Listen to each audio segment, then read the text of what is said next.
Good morning, students. So today we will discuss about the military rule and democracy in Pakistan.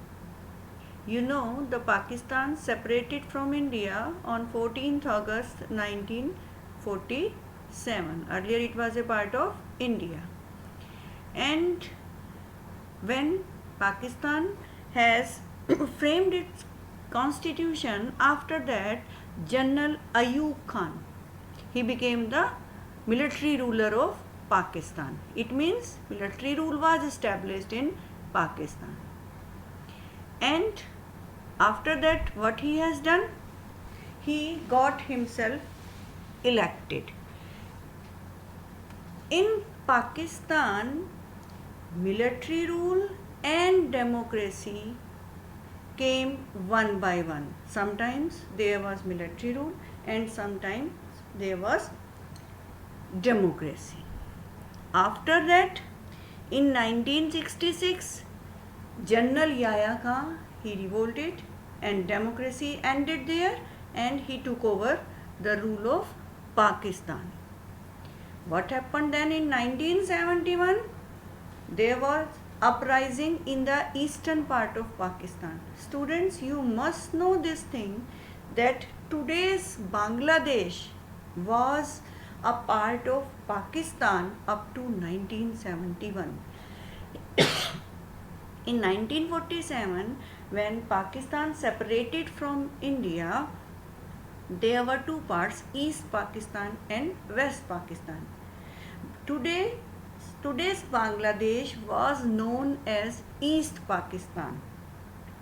And in East Pakistan, there was uprising. The people revolted against the government of Pakistan and there was civil war, and in 1971 that East Pakistan separated from Pakistan and a new country emerged on world map, that was Bangladesh. After that war, Zulfikar Ali Bhutto, he became the ruler of Pakistan, Zulfikar Ali Bhutto. Then there was military coup and in 1977 martial law was declared. Then after that General Zia-ul Haq, again the military ruler, he became the military ruler of Pakistan. Then there was pro-democracy movement from 1982 onward and again democracy was established there in 1988. Benazir Bhutto became the Prime Minister of Pakistan. After that, again the democracy established and again the military rule came there.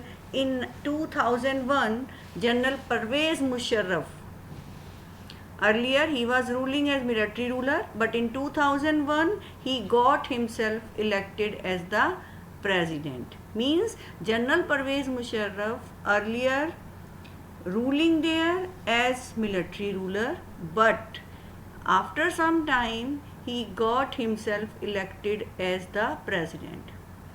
It means you can see that in Pakistan sometimes there is the rule of army or sometimes there is democracy.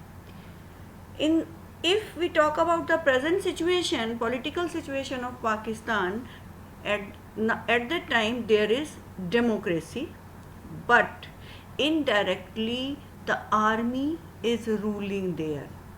Whatever may be the government in Pakistan, but that works under the influence of military.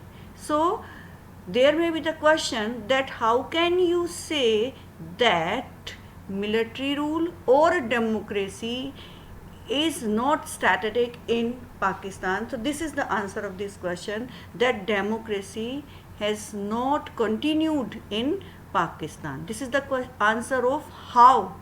Now we will discuss why. What are the reasons why the democracy is not stable in Pakistan? Students, I repeat, this is the question of how. How can you say that democracy is not stable?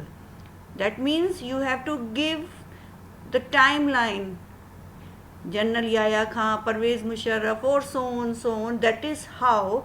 In the next slide, I am going to discuss why the democracy is not stable in Pakistan. There are 4 reasons. First reason is that the clergy, the military, the rich people, they do not allow to establish democracy in Pakistan. They don't want that there should be elected government.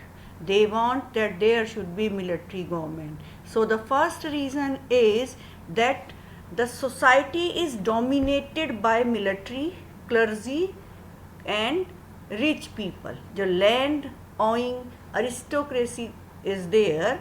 They don't believe in democracy. Second reason is that Pakistan has conflict with India. And these people, they say that if there will be democracy, then what will happen? India will attack upon in Pakistan. So there should be military rule so that we can protect Pakistan from India. Third reason is lack of international support. Means the countries,